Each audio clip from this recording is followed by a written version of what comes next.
काळे यांचा परिचय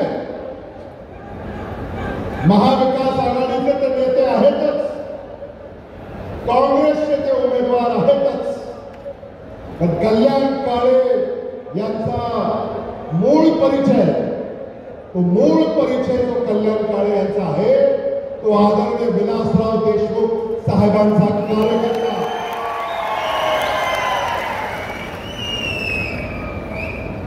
मराठवाड्याला ज्यांनी विकासाच्या महामार्गावर नेलं ते आदरणीय शंकरराव चव्हाण साहेब, आदरणीय विलासराव देशमुख साहेब, आदरणीय हिंदू हृदय सम्राट बाळासाहेब ठाकरे साहेब.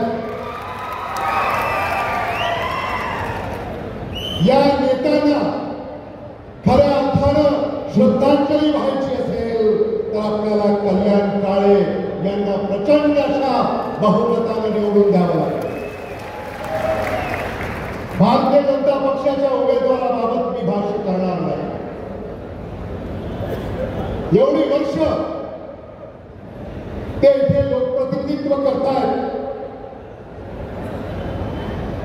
ते आता तुम्हाला कंटाळले, तुम्ही त्यांना कंटाळले का नाही हा खरा प्रश्न आहे. आणि म्हणून या देशामध्ये राज्यामध्ये एक नवा उमदा तरुण प्रामाणिक महाविकास आघाडीचा उमेदवार कल्याण काळे तुम्हाला मतदानाचं आव्हान करतोय. आणि म्हणून आपण सगळ्यांनी कल्याण काळे यांच्या पाठीशी उभं राहिलं पाहिजे. मी आल्यापासून सगळ्यांची चर्चा करतोय. जालना लोकसभा मतदारसंघातल्या कानाकोपऱ्यातले सारे आम्हाला एकच सांगताय, जालना लोकसभा में आएगा तो कल्याण काळे.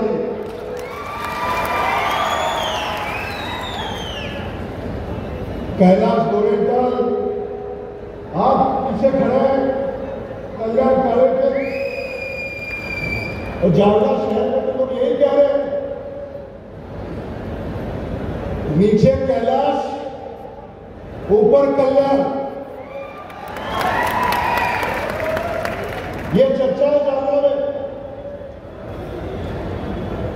आणि म्हणून मराठवाड्याच्या विकासासाठी, मराठवाड्याच्या भवितव्यासाठी आज माझे स्नेही राजेश टोपेजी यांनी देखील कळकळीनं, पोटतिडकीनं या ठिकाणी आपले विचार मांडले आणि त्यांनी सांगितलं जालना जिल्ह्याच्या भल्यासाठी, जालना जिल्ह्याला विकासाच्या महामार्गावर नेण्यासाठी, जालना जिल्ह्याच्या सन्मानासाठी आपल्या गांधी यांनी पाठवलंय, मल्लिकार्जुन खरगे यांनी पाठवलंय.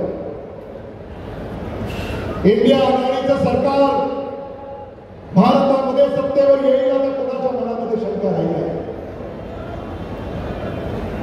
महाविकास आघाडीच्या 40 जागा महाराष्ट्रामध्ये निवडून येतात आणि महाराष्ट्रात जर यावं असेल तर भारतात काही वेगळी हवा असेल असं नाही. जे महाराष्ट्रात घडतंय तेच भारतात घडणार आहे. आणि म्हणून आता 4 जूनला जेव्हा निकाल लागेल, 6 जूनला जेव्हा मतमोजणी पूर्ण होईल तेव्हा विजय वडेट्टीवारजी मी आपल्याला सांगू इच्छितो की भारताच्या या नवनिर्वाचित लोकसभेमध्ये इंडिया आघाडीचा पंतप्रधान असेल आणि एनडीए यांना आता ठरवावं लागेल की विरोधी पक्ष नेता कोणाला करायचा. एनडीएला ठरवावं लागेल की विरोधी पक्ष नेता कोणाला करायचा, कारण प्रधानमंत्री हा इंडिया आघाडीचा होणार आहे हे मला मुद्दाम या ठिकाणी. आजच एक सर्वेक्षण आलं आणि त्या सर्वेक्षणामध्ये इंडिया आघाडीला 305 जागा निवडून येतील असा अंदाज आणि म्हणून आता तुम्ही तयारी करा, तयारी करा. 13 मे रोजीच्या मतदानाची, 13 मे रोजी आपल्याला क्रांती घडवायची आहे.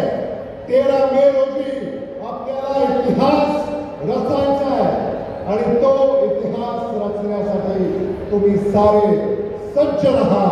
हे आव्हान करण्यासाठी मी आपल्यापुढे या ठिकाणी उपस्थित आहे.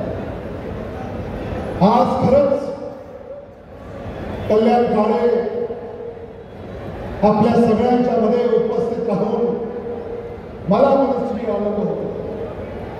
आदरणीय विलासराव देशमुख साहेबांनी एक स्वप्न पाहिलं होतं की मराठवाड्यातला एक युवा भारताच्या लोकसभेमध्ये गेला पाहिजे.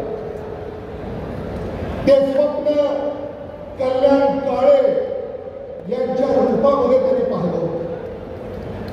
कल्याण काळे यांना पहिल्यांदा लोकसभेचं तिकीटही आदरणीय विलासराव देशमुख साहेबांनी दिलं, काँग्रेस पक्षाने दिलं आणि आता ही संधी चालू झालेली आहे. या संधीचं सोनं करा. 13 मे रोजी मतदान करा. मतदान फक्त तुमचंच नव्हे तर गावाकडे गेल्यानंतर आपल्या शेजाऱ्या पाजाऱ्याचं गल्ली बोळामध्ये गावामध्ये सगळ्यांना सांगा, शहरामध्ये आपल्या गल्लीमध्ये वार्डामध्ये सगळ्यांना सांगा. एक एक मत महाविकास आघाडीच्या पाठीशी खंबीरपणे उभं